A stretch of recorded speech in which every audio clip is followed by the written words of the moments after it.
और भोजपुरी के सुपरस्टार खेसारी लाल यादव की फिल्म रंग दे बसंती आज बिहार झारखंड समेत देश भर में रिलीज हो रही है। इसको लेकर हमारे साथ जुड़ रहे हैं पटना से खुद भोजपुरी सुपरस्टार खेसारी लाल यादव।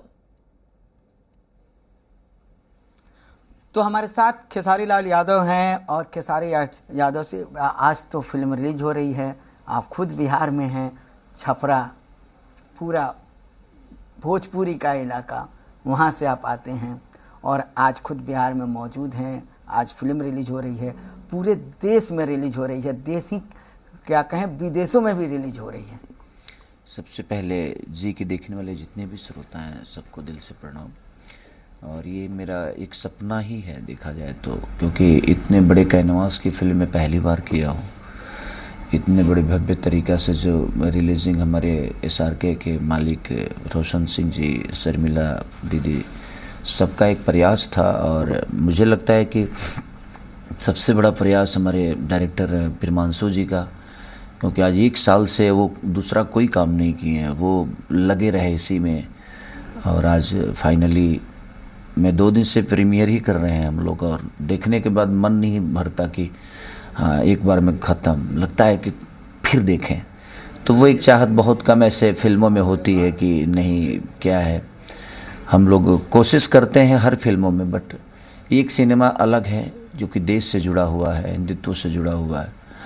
एक सैनिक की कहानी है जो कि एक सैनिक की ज़िंदगी में क्या होता है, उसके परिवार की ज़िंदगी में क्या होता है, परिवार कितना त्याग करता है इस देश की रक्षा के लिए। सिर्फ एक फ़ौजी नहीं बल्कि उसके पूरी परिवार का एक जो देश के प्रति स्नेह और प्यार रहता है वो काबिलिए तारीफ़ है। देखा जाता है कि हिंदी फिल्मों में देशभक्ति फिल्में जो है बनती हैं, लेकिन अब भोजपुरी फिल्मों में भी देशभक्ति बनने लगी है। लोगों का भोजपुरी जो दर्शक हैं उनका कितना प्यार मिलता है? देखिए, देश का सेवा करने वाला सबसे ज़्यादा आप देखिएगा तो यूपी बिहार के लोग ही मिलेंगे आपको। तो हमारे अंदर समझिए कि एक जज्बा तो है लड़ने का, बट हमारे पास व्यवस्था बहुत कम है। जैसे आज हमारे पास भी सिनेमा हॉल 500 या 1000 सिनेमा हॉल होता, थिएटर होता, तो हमें ज़्यादा प्रयास करने की ज़रूरत नहीं थी। हम बेहतर के प्रयास करते, उसको चलाने का प्रयास चाहे इतना करने की ज़रूरत नहीं थी, क्योंकि हमारे पास सामान बेचने का अगर ज़रिया होता है तो हम सामान की क्वालिटी पे ध्यान देते हैं। लेकिन इसमें दोनों करना पड़ रहा है। सामान की क्वालिटी के लिए भी एक बढ़िया क्वालिटी के साथ, बढ़िया कैनवास के साथ तो हम किए ही हैं, बल्कि अब रोड घर घर में जाकर भी ये चीज़ों को करना पड़ रहा है। इसलिए क्योंकि थिएटर कम है, व्यवस्था कम है, हमारे पास सामान तो बेहतर है बट बेचने का जो दुकान चाहिए हमें वो बहुत कम है। तो वो एक विषय है, इसलिए इतना सब पूरी टीम, चाहे वो SRK के मालिक हमारे रोशन जी हों या प्रिमांशु जी हों या डायना खान हो या रति पांडे हों या जो भी कलाकार हमारे साथ सह कलाकार हैं, वो कोशिश कर रहे हैं कि भोजपुरी को बड़ा कैसे किया जाए, क्योंकि आज हर लैंग्वेज कहीं ना कहीं अपने आप में बड़ा होते नज़र आ रहा है। लेकिन हमारी लैंग्वेज थोड़ी सी पीछे है उस विषय पे, और उस मामले में अगर तुलना हम करें तो हमारी चीज़ें थोड़ी साउथ की फिल्मों से काफ़ी हम लोग पीछे चलते हैं। लेकिन भोजपुरी की बात की जाए, भोजपुरी में जो मिठास, जो रस होता है, वो रस कई ऐसे कलाकार हैं जो इस रस को भी ख़त्म कर दिए हैं और कुछ कुछ ऐसी गानों को ला दिए कि लोगों का भोजपुरी से मन जो है भटकने लगा। देखिए, दुनिया में हर जगह अगर राम त्रेता में थे तो रावण भी तो थे, और कोई भी चीज़ें हम भी गलत किए हैं, हम उसको नहीं बोलेंगे जो हमने सही सब कुछ सही ही किया है। मैं भी गलत किया हूँ जब चीज़ें समझ में नहीं थी। उस समय सिर्फ एक आग थी कि अपने आप को बड़ा करना है, दौड़ने के लिए पीछ नहीं था। तो हम मिट्टी में दौड़ कर अब आज उस लेवल पे पहुँचे। तो पहले जब हम फौज की तैयारी करते थे तो हमारे पास जूते नहीं होते थे, तो हम पैदल ही दौड़ते थे। तो एक बनने का जो प्रोसीजर कि यार हम बन जाएं, लेकिन बन जाने के बाद हमें क्या करना है। आज लोगों ने वो प्यार और स्नेह हमें दिया है कि हम बेहतर कर सकते हैं बेहतर तरीक़ों से, और हमारे बहुत सारे भाई सांसद हुए हैं। और बिहार सरकार से मैं भी अपील करता हूँ कि एक सेंसर बोर्ड तो हमारे लिए होना ही चाहिए, भोजपुरी एल्बम के लिए सेंसर बोर्ड हो, ताकि जो चीज़ें गलत हो रही है लोगों के नज़र में वो चीज़ें सुधरे थोड़ी। चाहे वो मैं हूँ, चाहे कोई भी कलाकार हो, हमें आज़ादी मिलती है तब हम गलत करते हैं। तो हमें थोड़ी सी आज़ादी नहीं देनी चाहिए किसी भी कलाकार को, या जहाँ से लगता है कि नहीं ये गलत चीज़ें हो रही है इस पर रोक लगना चाहिए, जो समाज के लिए ठीक नहीं है। जैसे रंग दे बसंती, आज हर विषय आपका होता था कि अश्लीलता बहुत होती है, तो मैं इसीलिए मीडिया के साथ सिनेमा को देख रहा हूँ। बहुत सारे पत्रकार भी, बहुत सारे यूट्यूबर, हमारे भाई भी कल मूवी देखे हैं। हम जब मुंबई में किए प्रीमियर, वहाँ भी लोगों ने देखा। मैं बोला कि आप बताइए कि आपको कैसे लगी, क्योंकि सवाल तो आप ही के होते हैं।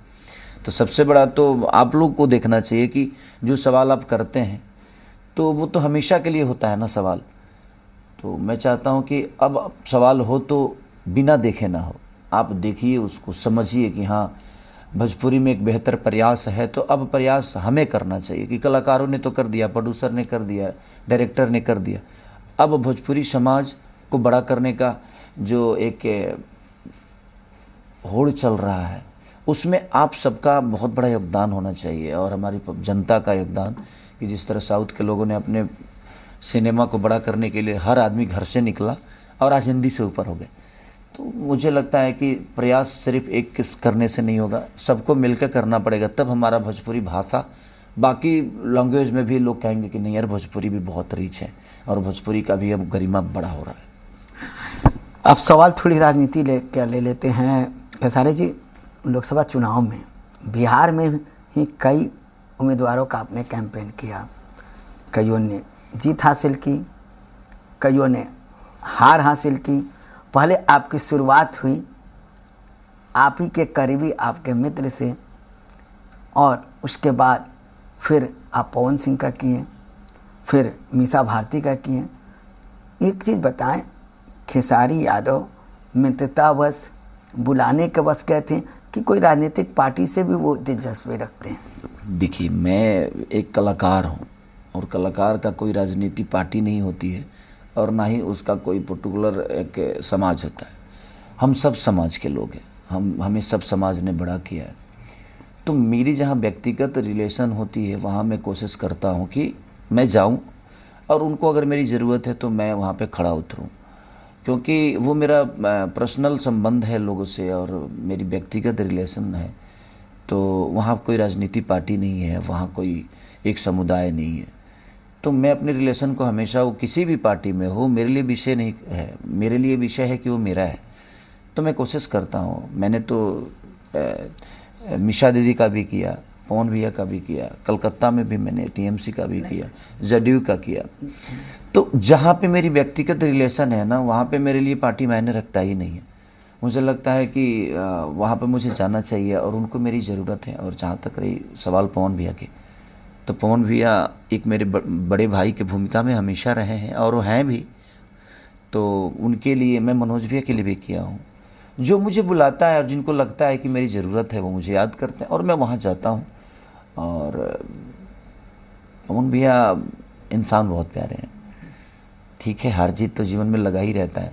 मेरे भी 3 कैसेट फ्लॉप हुए, उसके बाद चौथा थोड़ा बहुत चला, तो उससे आदमी हार थोड़ी गया। हम हारेंगे, हम गिरेंगे तभी उठेंगे। और पवन भैया ने बहुत प्यारा फाइट किया। वो आदमी ज़मीन पे जाकर लोगों से मिलना, मैं उनको देखता था तो मुझे लगता था कि यार नहीं यार, ये आदमी राजा है, ये आदमी आज नहीं तो कल विजय हासिल करेंगे। तो ठीक है, हारने के लिए तो बड़े बड़े मंत्री भी हार गए। तो विषय हार जीत नहीं है, विषय है कि हम लोगों के दर्द को समझें और आने वाले समय में हम लोगों के लिए क्या बेहतर करें, वो बड़ा विषय है। रुपेंद्र, एक सवाल हमारी तरफ से भी है। खेसारी लाल यादव ने कहा कि वो फौजी बनने की तैयारी करते थे। अब एक ऐसी फिल्म उन्होंने की है जिसमें फौजी के जीवन को दर्शाया गया है, उनके परिवार के जीवन को दर्शाया गया। तो ऐसे में कितनी चुनौती भरी रही ये फिल्म, इसकी शूटिंग? जी, हमारे एंकर हैं, उनका सवाल ये है कि आपने फौजी का तैयारी किया है, फौजी तो आप बने नहीं, लेकिन फौजी वाली फिल्म में आप रोल ज़रूर किए हैं, लेकिन एक फ़ौजी का जो रोल होता है वही रोल आपको फिल्म में भी दिखाया गया है। कितनी चुनौती भरी वो शूटिंग थी, किस तरह से एक फ़ौजी की जो कठिनाई होती है उसको किस तरह से आपने महसूस किया? देखिए, चुनौती तो हर चीज़ में होती है। आप बुरा करते हो तो भी चुनौती होती है, आप बेहतर करते हो तो भी चुनौती होती है। और जहाँ तक रहा फौजी की बात, तो वो जो सिस्टम, खड़ा होने का तरीका, वो चलने का तरीका, उनका बोलने का तरीका, उनकी बॉडी लैंग्वेज, वो बहुत टॉप जॉब है। और मुझे इसमें 4 से 5 रोल करने पड़े, तो मेरे लिए बहुत टॉप था कि मुझे बेटे के रोल में अपने माँ से कैसे बात करना है, और बाप के रोल में भी वही महिला है, बेटे के रोल में भी जब मैं हूँ तो वही महिला है। तो हमारा दोनों का कॉम्बिनेशन कितना बेहतर होना चाहिए। और रति पांडे बहुत बेहतर एक्टर हैं, और इसमें मैं अपने डायरेक्टर को धन्यवाद देना चाहूँगा कि वो आर्टिस्ट जो अपने सिनेमा के लिए लिए हैं वो बहुत प्यारा है। तो फौजी की जो ज़िंदगी होती है, मुझे लगता है कि बहुत टॉप जॉब है वो। देखिए, हम अपने बच्चों के लिए सोचते हैं तो हमारे लिए कितना प्यारा टॉप जॉब हो जाता है। और जो फौजी एक बॉर्डर पे रह के पूरे हिंदुस्तान को ही अपना परिवार बना लिया हो, जिसका परिवार इतना बड़ा हो, उसकी कठिनाइयाँ तो बढ़ेगी ही बढ़ेगी, क्योंकि वो पूरे हिंदुस्तान के लिए सोचता है। तो था, मेरे लिए आसान नहीं था, बट मैंने कोशिश की और लोगों को अच्छा भी लग रहा है मेरी कोशिश। बस अब लोगों को कोशिश करना है कि ये बेहतर चीज़ बाकी लैंग्वेज के लिए जो जैसे बड़ा हुआ उसी तरह बाकी लैंग्वेज के लोग भी कहें कि नहीं यार, भोजपुरी में एक बहुत बेहतर सिनेमा बनी है। रुपेंद्र, एक सवाल जाहिर सी बात मीसा है, भारती के फौजी लिए पर जवाब। फिल्म है, हर एक दृश्य खास होगा, लेकिन खेसारी लाल यादव को इस फिल्म में कौन सा दृश्य बहुत खास लगा, या कौन सा वो डायलॉग है जो हमारे दर्शकों को वो अभी सुनाना चाहेंगे? एक सवाल आया है कि फौजी का था, उसमें कौन सा दृश्य आपको खास लगा, कौन सा डायलॉग खास लगा, इस बारे में बताएं। दृश्य के बारे में भी बताएं और डायलॉग कौन सा खास है उसके बारे में भी बताएं, कि हमारे भी दर्शक जो हैं जी बिहार के, जी मीडिया के, वो जानना चाहते हैं। हमें किसी से बैर नहीं, पर जो देश का नहीं उसकी खैर नहीं। उसका एक पर्टिकुलर डायलॉग होता है कि हमें किसी से बैर नहीं और जो देश का नहीं उसकी खैर नहीं। क्योंकि देश है तो ये दुनिया है, हम हैं तो दुनिया है, तो सबके एक दूसरे की चीज़ें पूरक है। लेकिन जिस देश में हम रहते हैं और जब हम उसी के नहीं हैं तो उसका रहना और नहीं रहना कोई मतलब नहीं और कोई विषय नहीं। इसलिए था वो पल ऐसा था कि मुझे कश्मीर में -8 डिग्री में काम करना था, बारिश भी है उसी में, और ठंड का तो सोचिए मत, बर्फ़ में मुझे भागना है। तो अब हाथ में बर्फ़ पड़ जाता है तो कितनी कष्ट होती है, देखते हैं आप। और मुझे बर्फ़ में दौड़ना है, जूते के अंदर लगता था जो बर्फ़ रख दिया गया है। इतने मोटे जूते भी थे, बूट जूता था, उसके बावजूद भी जो लगातार 18 दिन हम जो वहाँ काम किए, वो हमारे लिए 21 दिन उस ठंड में काम, और वेयर बॉडी के साथ मैंने उसमें फाइट की है। तो वेयर बॉडी और -8 डिग्री बर्फ़, तो ये सारी समझिए कि मेरे हिम्मत और मेरे बॉडी के ये परे थे। मैंने कोई बॉडी से एक्सेप्ट नहीं हो सकता था, बट उसके बावजूद भी मैं उसको काम नहीं, बल्कि मुझे लगा कि वो मेरा कर्तव्य है और उस कर्तव्य को पूरा करना मेरा जिस कर्तव्य। तरह एक फौजी अपना कर्तव्य समझते हैं, उसी तरह आपने एक फौजी के रूप में एक कर्तव्य समझा, तभी ये शूटिंग पूरा हो पाया। बिल्कुल बिल्कुल। अब देखिए, उतनी सारे कैनवास 40-40 गाड़ियों के साथ हमारे यूनिट को 70 किलोमीटर दूर लेकर जाना, होटल उतने महंगे से लेकर, तो मुझे लगा यार एक आदमी जिनका नाम रोशन सिंह है, उन्होंने अगर भोजपुरी को बड़ा करने के लिए इतना कुछ सोच सकते हैं, इतना फाइनेंस खर्चा कर सकते हैं, इतने शिद्दत से वो लोगों का ख्याल रख सकते हैं, तो मुझे तो देश का रक्षा के लिए बस अपनी हिम्मत ही जुटानी है। और मैंने कोशिश की कि नहीं, अगर मेरे प्रोड्यूसर को इतना शिद्दत है अपने भोजपुरी भाषा के लिए, चीज़ें के लिए, तो मुझे भी करना चाहिए। और मैंने वहाँ कुछ नहीं देखा, मुझे लगा जो होगा देखा जाएगा। पहले अपनी भोजपुरी की बचाने की जो विधि है उस पर पहले खड़ा हम उतरे। कुछ राजनीतिक सवाल भी हो जाएं। जब आप मीसा भारती का प्रचार प्रसार कर रहे थे, उस समय तेज प्रताप यादव और आप मंच पर थे, लोग पब्लिक काफ़ी हल्ला कर रही थी, आपका नाम ले रही थी, तो तेज प्रताप जी ने कई डायलॉग बोले जो हल्ला करेगा वो आरएसएस का आदमी है, जो नहीं करेगा वो आरएसएस का नहीं है। तो उस समय कैसा हुआ, और तेज प्रताप यादव को किस तरह देखते हैं? क्योंकि आपके बारे में कई कसीदे उन्होंने कहा देखिए वो राजनेता हैं, तो राजनेता उनको छूट है जो आरएसएस के बारे में बोलें, चाहे किसी भी पर्टिकुलर पार्टी के लिए बोल सकते हैं। बट मैं एक कलाकार हूँ और कलाकार को ये शोभा देता भी नहीं है कि वो किसी पर्टिकुलर पार्टी को बोले, किसी व्यक्ति विशेष को बोले। वो उनका स्टाइल है। लेकिन वो भी एक कलाकार हैं, एक तरह से नेता के साथ साथ उनकी भी कलाकारी देखिए। वो कभी भगवान कृष्ण बनते हैं, कभी शंकर बनते हैं, पूरी तरह से पूजा में लीन रहते हैं। तो वो भी अपने को एक कलाकार ही मानते हैं और एक नेता भी मानते हैं। देखिए अगर वो कलाकार हैं तो उनके लिए वो शब्द गलत है। अगर वो कलाकार नेता है तो वो उनके लिए शब्द अनुकूल है। तो मुझे लगता है कि सबका अपना बोलने का स्टाइल होता है, सबका अपना जीने का तरीका होता है, तो आप उसको नहीं बदल सकते। बट वो मेरे बड़े भाई हैं, ठीक है, उस मंच पे मैं था। बट मेरा विषय एक कलाकार के तौर पे गया था, एक बहन को सपोर्ट करने के लिए मैं गया था। और मेरा जो कर्तव्य है मैं उसी विषय पे रहता हूँ कि भाई ठीक है, दुनिया क्या करती है मुझे उससे लेना देना, मैं क्या करता हूँ इससे मुझे लेना देना हो। लालू यादव से आपके खास नाते हैं, आते हैं, मुलाकात करते हैं। लालू यादव भी बेसब्री से आपसे इंतजार करते हैं। तो आप राजनीति में क्यों नहीं घुस जाते हैं? आपको तो बीजेपी वाले से भी संबंध है, जेडीयू वाले से भी। तो लालू यादव से क्योंकि आपका खास नाता रिश्ता हमने देखा है। देखिए खास होने से ये कोई विषय नहीं है कि अगर हम किसी के खास हैं तो हम उसके विधा को अपना लें। लोगों ने मुझे चुना है और मैं कोई नेता का बेटा भी नहीं हूँ। मैं एक किसान का बेटा हूँ, एक गरीब का बेटा हूँ और एक कलाकार के तौर पे मैं दुनिया को अपने आप को सौंपा हूँ और कलाकार के तौर पे दुनिया ने मुझे चुना है। लालू जैसा मेरे पिता थे, पिता हैं, पिता रहेंगे हमेशा और उनका सम्मान हमेशा मेरे दिल में है। और हर राजनेता जो भी हैं वो राजनेता तो बाद में बने हैं, पहले वो हमारे बिहार के धरोहर हैं वो लोग, चाहे वो नीतीश चाचा हो जाएं, लालू जी हो जाएं या हमारे तेजस्वी भाई हो जाएं, चाहे चिराग जी हो जाएं, मोदी जी हो जाएं। हमारे देश के लोग कहीं ना कहीं हमारे देश को आगे ले जाने में इनका योगदान रहा भी है और रहेगा भी। तो वो एक अलग विषय है और रिलेशन अलग विषय है। लेकिन खेसारी लाल यादव कभी राजनीति में आएंगे? देखिए आगे मुझे कल पता नहीं कि मैं कल आज सो रहा हूँ तो कल मैं उठ पाऊँगा कि नहीं। तो मैं हमेशा आज जीने की कोशिश करता हूँ कि मेरी ज़िंदगी आज खूबसूरत हो जाए। कल क्या होगा मुझे खुद को पता नहीं, तो कल सोचने का कोई विषय है भी नहीं। अभी जहाँ मैं हूँ वहाँ बेहतर करूँ, इसकी हमेशा कोशिश रहती है।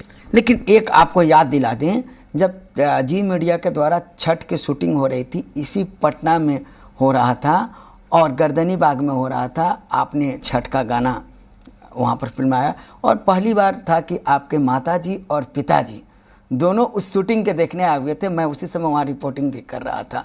तो उस समय आपके पिताजी से मेरी बात हुई थी, तो आपके पिताजी ने कहा था कि मैं भी चाहता हूँ कि मेरा बेटा राजनीति में आए। वो दिल से आपको याद होगा और आपको ध्यान में होगा कि छठ की शूटिंग हुई थी और तमाम लोग आए हुए थे और वो आज भी छठ का गाना जी मीडिया पर आपको लगातार, चाहे जी के जो एंटरटेनमेंट चैनल है, गाने के चैनल है, उस पर पूरा चलता है और वो आपका खास शूटिंग था। वो देखिए मेरे पिताजी की अपनी चाहत है, उनकी चाहत को मैं अलग नहीं कर सकता खुद से, क्योंकि वो जो भी सोच सकते हैं एक पिता होने के नाते अपने बेटे के लिए सोचते हैं।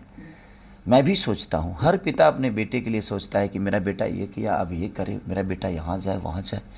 बट उनके सोचने से कुछ थोड़ी होने वाला, वो मुझे सोचना पड़ेगा कि मुझे बनना क्या है।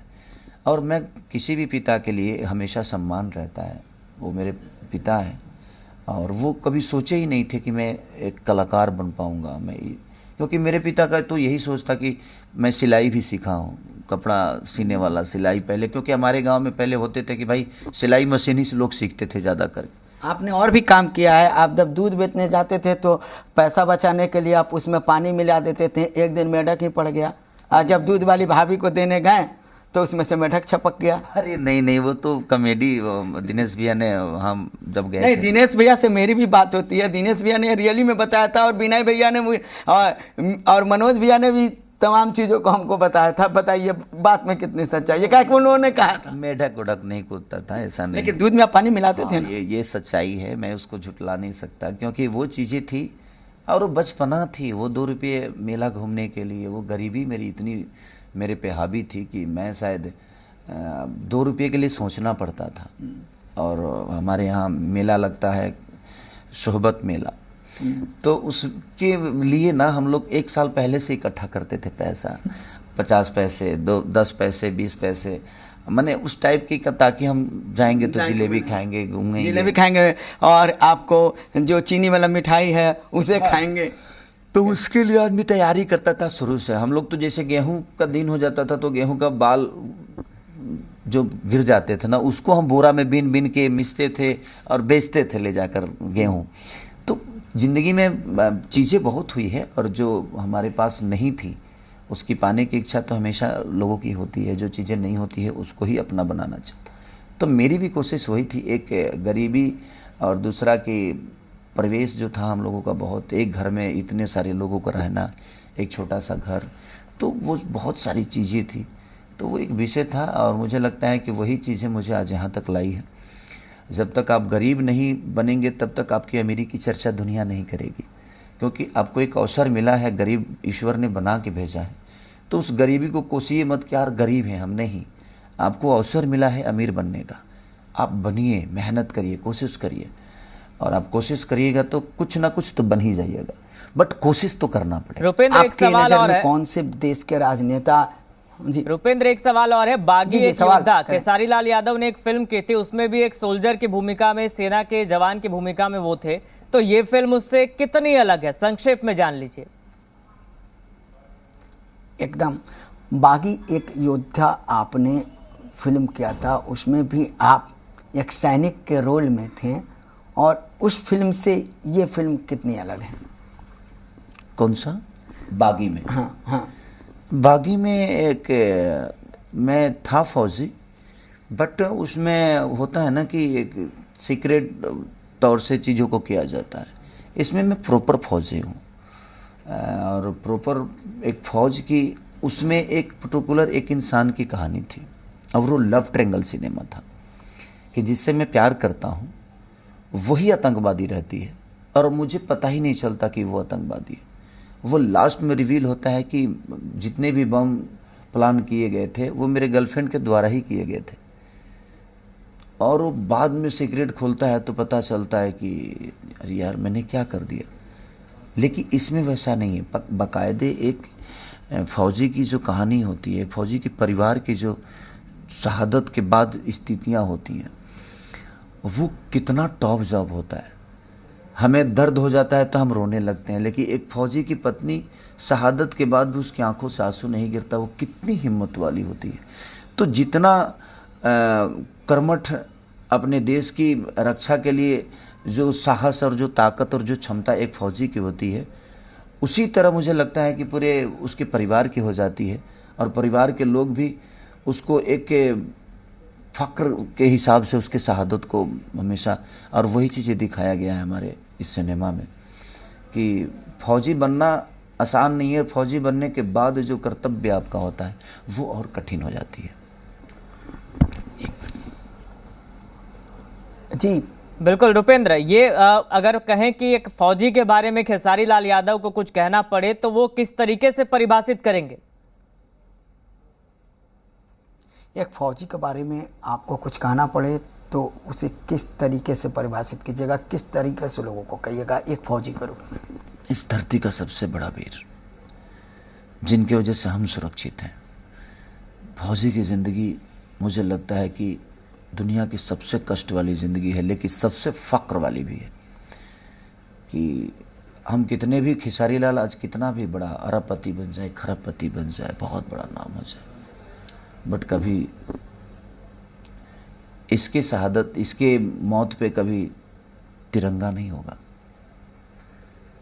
इसके मौत पे सलामी नहीं दी जाएगी, इसकी तस्वीर किसी बेहतर जगह पे नहीं लगेगी।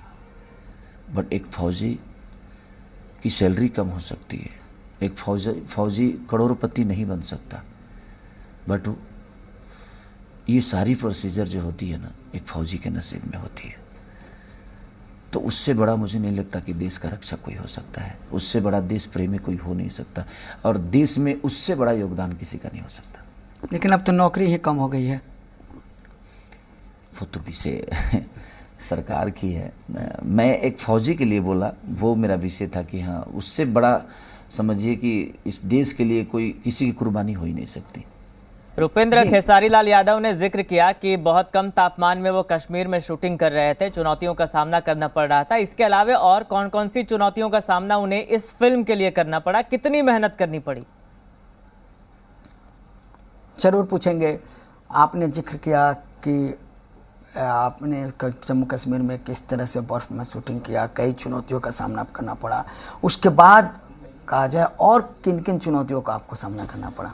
सच पूछिए तो ये सिनेमा 1 साल से चल रही है। गर्मी भी हम लोगों ने आजमगढ़ में शूट किया तो गर्मी भी 42, 45 इस टाइप से गर्मी होती थी। उसमें मुझे इरिटेट, क्योंकि बाल बीग बहुत सारी चीज़ें होती है और उसमें भी प्रॉब्लम होती थी। तो गर्मी, कट्टू ठंडी, तो वो सारी चीज़ें, फिर बरसात, तो ये जिस तरह एक फसल को हर चीज़ की गर्मी, बरसात, ठंडी हर चीज़ की ज़रूरत होती है, उसी तरह एक फसल की तरह रंग दे बसंती को बनाया गया है कि इसमें गर्मी भी उतनी ही झेलनी पड़ी, ठंडी भी उतना ही झेलना पड़ा और बरसात भी उतना ही झेलना पड़ा। जिस तरह एक फौजी झेलता है, जिस तरह एक फौजी झेलता है, उसी तरह हमारे रंग दे बसंती को हर मौसम का मज़ा लेना पड़ा है और हर मौसम के कष्ट को अपनाना पड़ा है, तब जाके रंग दे बसंती, तब ये रंग में रंगी है, नहीं तो फिर नहीं रंग पाती। तो एक बेहतर चीज़ के लिए हर चीज़ को तो झेलना ही पड़ता है। एक बड़ा पेड़ बनता है, बट वो हवा से लेकर, बारिश से लेकर, धूप से लेकर, छाँव से लेकर हर चीज़ का सामना करता है, तभी एक बड़ा पेड़ खड़ा होता है और वो दुनिया को फल दे पाता है या छाँव दे पाता है। रुपेंद्र, आज फिल्म रिलीज हो रही है, इस फिल्म का कोई एक गाना अगर खेसारी लाल यादव हमारे दर्शकों के लिए गुनगुना दें ताकि वो भी रंग दे बसंती में रंग जाए। जी, यही सवाल हम भी पूछने वाले थे। ये आज फिल्म रिलीज हो रही है, आप कोई गाना उसका सुना दें कि हमारे दर्शक भी रंग दे बसंती में रंग जाए। उसके गाने सिचुएशन में ही सारे, एक फौजी के लिए गाने में गाता हूँ।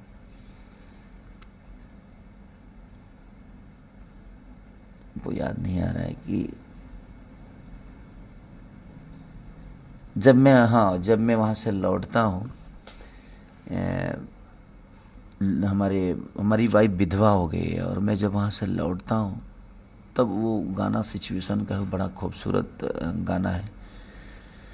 हिक भर निहारे दा धनिया के, हिक भर निहारे दा। और वो सिचुएशन ऐसा है कि हम रति को देख रहे हैं और रति हमें देख रही है। मैं 22 साल से रति को देखा नहीं और 22 साल से रति के दिमाग में है कि मैं शहीद हो गया, क्योंकि दुश्मनों ने हमारा गर्दन काट के हमारी शहादत को भेजा था, हमारी बॉडी को भेजा था। और हम सीक्रेट मिशन पे गए थे तो वो सरकार के नज़र में मिशन था ही नहीं। अब वो सरकार के नज़र में मिशन नहीं था तो हमें विधिवत तरीके से मेरी बॉडी आई नहीं, क्योंकि उस पर बहुत सारे सवाल खड़े हो सकते थे, क्योंकि वो सरकार की चीज़ें थी। और हम वो जैसे सर्जिकल स्ट्राइक हुई थी, वो सरकार के जहन में, कुछ अफसरों के जहन में होगा या कुछ नेताओं के जहन में होगा, वो बाकी लोगों के जहन में नहीं होता है। तो वो जब उसमें किसी की शहादत होती तो उसको बड़ा गुप्त रखा जाता है, ऐसे मेरे डायरेक्टर के हिसाब से। तो उस गुप्त की वजह से मेरी बॉडी पहचान में आई नहीं, मेरा चेहरा था नहीं।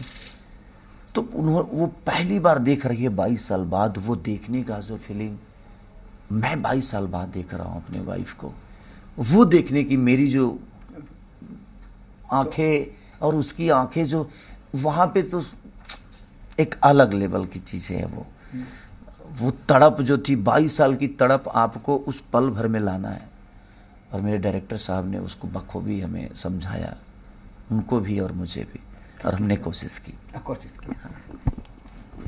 जी रुपेंद्र, इस फिल्म के टाइटल को लेकर भी ऐसी खबरें आई थी कि सेंसर बोर्ड के द्वारा कोई आपत्ति है, कैसा विवाद था और क्या कुछ रहा उसका रिजल्ट?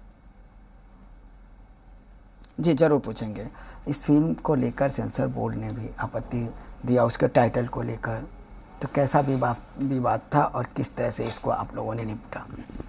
देखिए, बेहतर चीज़ जब भी कुछ होती है ना तो प्रॉब्लम उसमें आती है, और उस प्रॉब्लम को सामना करके जो आदमी बड़ा होता है ना तभी वो अपने आप को बड़ा बना पाता है और अपने चीज़ों को दुनिया के सामने रख पाता है।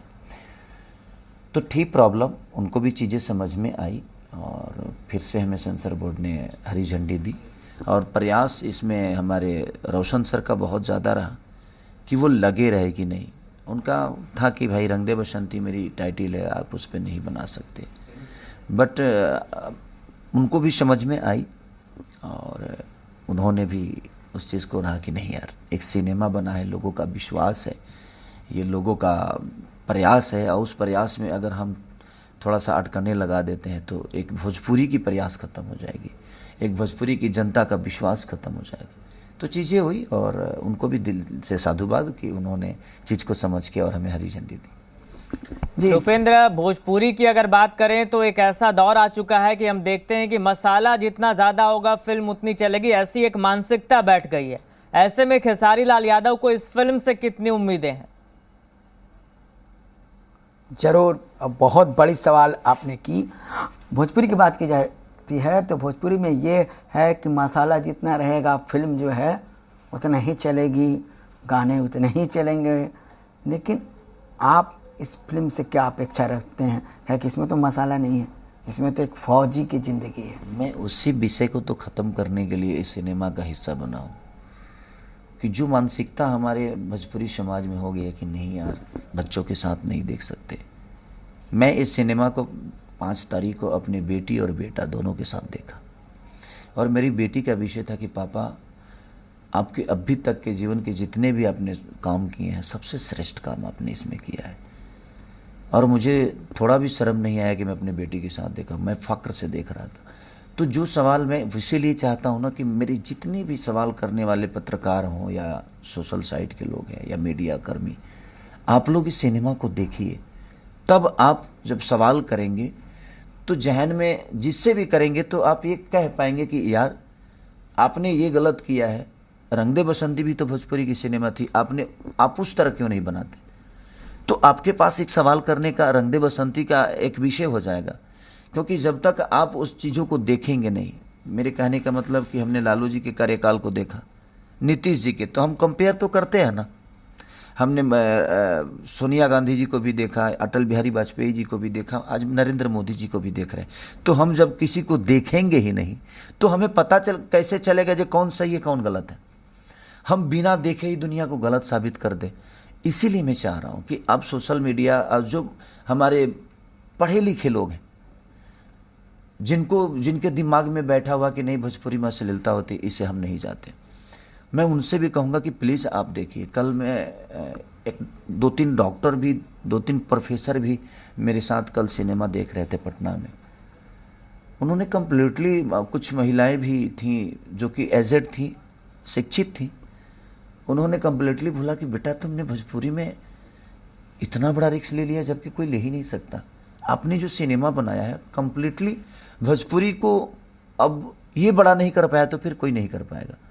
हमें बहुत अच्छा लगा और हमें खुशी हुई कि आज खुशी आप लोगों ने गर्वान्वित महसूस कराया कि हाँ यार, भोजपुरी में ऐसी भी चीज़ें हो सकती है।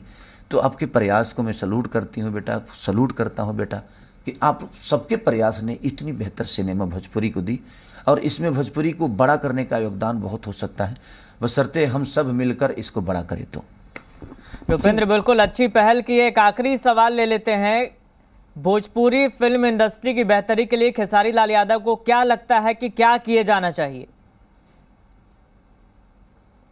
एक आखिरी सवाल है कि भोजपुरी फिल्म इंडस्ट्री है उसको बेहतरी के लिए क्या किया जा सकता है, और बिहार की बात करें, देश की बात करें, उसमें क्या क्या किया जा सकता है? देखिए, भोजपुरी को अगर बड़ा करना है या दुनिया में किसी भी चीज़ को, मेरे कहने का मतलब, जैसे आज हमारा विषय बेरोजगारी है, उसी तरह भोजपुरी सिनेमा में भी बेरोजगारी है। और बेरोजगारी क्योंकि हमारे बेरोजगार बिहार के लोग इसलिए हैं कि हमारे पास फैक्ट्रियाँ नहीं है, राइट, हमारे पास कुछ करने की व्यवस्था नहीं है। उसी तरह भोजपुरी इंडस्ट्री का भी है कि हमारे पास थिएटर नहीं है।